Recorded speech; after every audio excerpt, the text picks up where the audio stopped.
Nebraska just lost their first player to the transfer portal. So in today's video, I'm going to tell you who this is, whether or not it's a loss for the Big Red, what other players are rumored to be the next to leave, and everything else you need to know. And then I'm going to give you an update about Husker games this Saturday. Matt Rhule shed some light to it today, and he mentioned that a couple big-time quarterbacks will play in this scrimmage. We'll talk about who those guys are, what running backs will play, what wide receivers, and then a general transfer portal update, what players Huskers are going after, and the smoke around Charmar Brown. So really quick, this is a loaded video talking about a multitude of things. I'm fired up. If you are to hit that like button, and really quick, if you support what I'm doing here, daily Husker football content, it really helps me out. It takes 2 seconds. Please hit that subscribe button. Once again, hit that subscribe button. Thank you so much.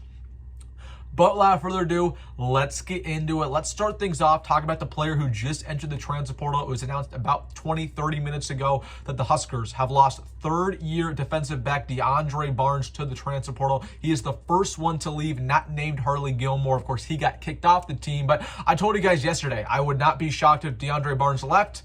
One day later, he enters the portal, and he is not the first one to go. There's going to be a lot more enter probably later today, tomorrow, later this week. And again, talking about DeAndre Barnes a little bit as a player, this is not a loss for Nebraska. He was not pushing the needle at all throughout spring practice. I think one of the beat reporters said that he was competing to start. That wasn't true. I never heard anything about DeAndre Barnes throughout spring, whether that was last spring or this spring. So, again, he's not a loss. Wish him the best of luck. Hopefully, he can bounce and go to a good program, get on his feet. But again, he's a guy who just never played. He was here for 2 years, did not play. I think he played in one total game, and that was against UTEP, and everybody played in that UTEP game last year. So DeAndre Barnes, not a loss whatsoever, but I already told you guys, and there's going to be a lot of DBs who leave. So DeAndre Barnes, he's the first to go, but I have my eyes peeled for guys like Bryce Turner, right? For a guy, maybe even like a Bly Hill. I always forget that Bly Hill's on this roster. He's just not moving the needle anymore. We have more talented players. What about Braylon Prude, Kamir Prescott, again, President Okafor? You got even a couple other guys in there. So Rex Guthrie, right? So these are all Evan Cooper guys. Who says that Addison Williams likes them? So listen, I'm expecting a lot of DBs to leave. DeAndre Barnes, that's not shocking. There's going to be a couple more who leave very quickly here. Heard some rumors. Obviously, we'll wait until it comes out and it is official, but those are some names that I would watch out for. And then again, on the defensive line, right, there's a couple guys who I expect to leave here. Again, I have my eyes out for a guy like Mason Goldman, right? Asula Fodu, right? For him maybe to go back home, right? So those are a couple of guys there on the defensive line. So those are the two position groups that I'm really getting locked in on, because I think we're going to see the most movement there. And on the offensive line too. We're going to see some movement on the O-line as well. So that is your transfer portal update. We'll talk about some transfer portal targets as the video progresses. I really want to quickly talk about the Husker Games event this Saturday, because we've got some clarity over the past couple of days what it's going to look like. So basically, of course, we already know that there is going to be a modified spring game, not with any of the starters or really any of the members of the two deep, but some of the walk-ons, some of the guys lower in the depth chart.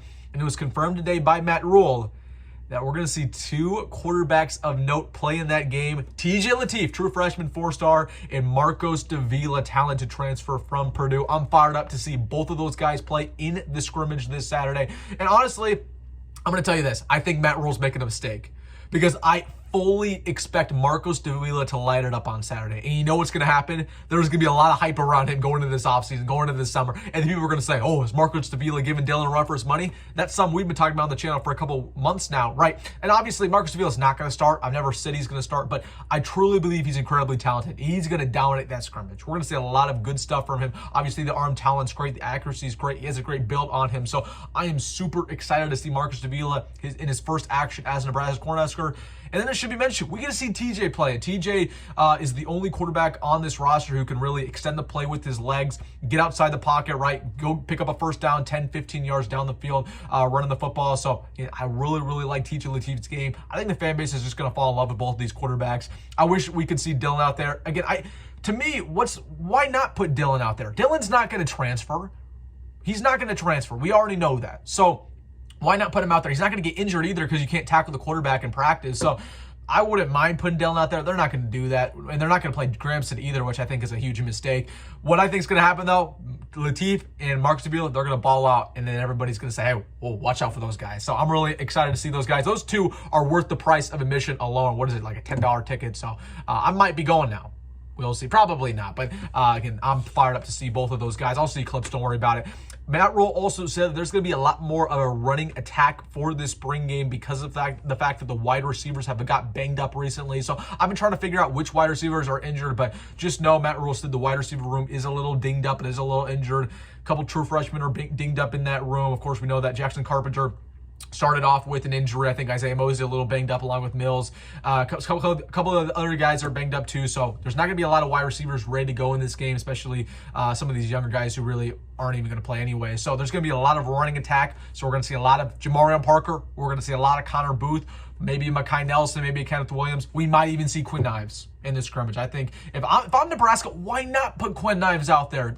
Why not? He needs all the practice reps he can get to prove to the fan base that, hey, man, he's worthy of being that running back too. So we'll see what happens. Again, it's still very up in the air. We're not sure what we're going to see on Saturday, but we got a little bit of clarity today by Matt Rhule.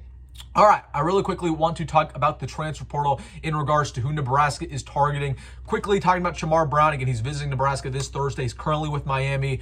I still feel good about where Nebraska stands. And I think if Nebraska, again, if the offer's right, if the money's right, and I believe it is, he's going to come here because I think he wants to come back home. But at the exact same time, it feels like a lot of schools are recruiting him a little bit more heavily. Okay, Miami, again, he's currently visiting. It feels like they want to get this done today. They want him to leave committed to them. Cal, he's going to visit them this weekend. Cal's going to be aggressive. They lost 5 running backs to the transfer portal. They're going to do whatever it takes to try to get him over there to Berkeley. So it feels like from Nebraska's perspective, they want him, but they don't want him as bad as the other schools. I think this would be a big mistake. You can't let this guy leave. You messed up and you didn't take him the first time around coming out of high school. You can't do it twice, or the fan base is just going to be very frustrated. And I'm going to tell you this. Okay, we expect, and the coaching staff expects this too, to be a college football playoff team, to win 8-9 games. That's what they all expect inside the building. Don't take my word for it. That's what they believe. Okay, if you want to make the college football playoff, you have got to be deep at running back. You've got to be deeper than where we're at now because injuries are going to happen. Wear and tear is going to happen. And there's going to be a real scenario where maybe Emma Johnson's out for a couple of games. Do you feel comfortable with Quentin Ives being your starting running back, Mekhi Nelson backing him up? No, you shouldn't feel comfortable with that, especially if you're trying to win 10 games. If you're trying to win 5 games and miss a bowl game, cool, you'd be fine with that. But if you want to make a playoff, no, you need more depth, bodies in that running back room. So expect Nebraska. I don't know what's going on there, Charmar Brown. I still feel confident, but those other teams are making a push. Just know that. And then Nebraska, once again, they've been linked to a lot of defensive linemen. None of them have announced visits yet. Bo Atkinson was somebody they really wanted, but Ohio State, they made a really good push there. They made a good NIL offer. It sounds like Nebraska, while they're pursuing a lot of defensive linemen, they're not willing to outbid teams. They're not going to go super aggressive out of their minds, right? So Bo Atkinson obviously got paid more by Ohio State. He's expected not to make a Nebraska visit because of that. He's going to commit to Ohio State probably today or tomorrow. So Nebraska, I still think they're going to take a defensive lineman, whether that's an edge rusher, 3 technique, even a nose. I could see pretty much anything. But just know it's probably going to be a lower level guy. Maybe a guy who doesn't have a bunch of stats to his name. Just a guy with high upside because they're just not willing to outbid teams right now.